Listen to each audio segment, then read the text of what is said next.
தமிழகத்தில் அடுத்த ஆண்டு நடைபெறவுள்ள சட்டப்பேரவைத் தேர்தலில் அதிமுக தனி பெரும்பான்மையுடன் ஆட்சி அமைக்கும் என எதிர்க்கட்சித் தலைவர் எடப்பாடி பழனிசாமி தெரிவித்துள்ளார். உளுந்தூர்பேட்டையில் அதிமுக சார்பில் நடைபெற்ற முன்னாள் முதலமைச்சர் ஜெயலலிதாவின் பிறந்தநாள் விழா பொதுக்கூட்டத்தில் அவர் கலந்து கொண்டு பேசினார்.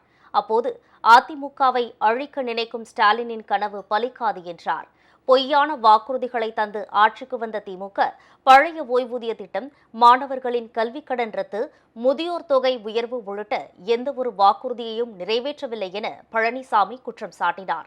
அடுத்த ஆண்டு நடைபெறவுள்ள சட்டப்பேரவைத் தேர்தலில் அதிமுக அதிக இடங்களில் வெற்றி பெற்று தனி பெரும்பான்மையுடன் ஆட்சி அமைக்கும் என்றும் அவர் நம்பிக்கை தெரிவித்தார்.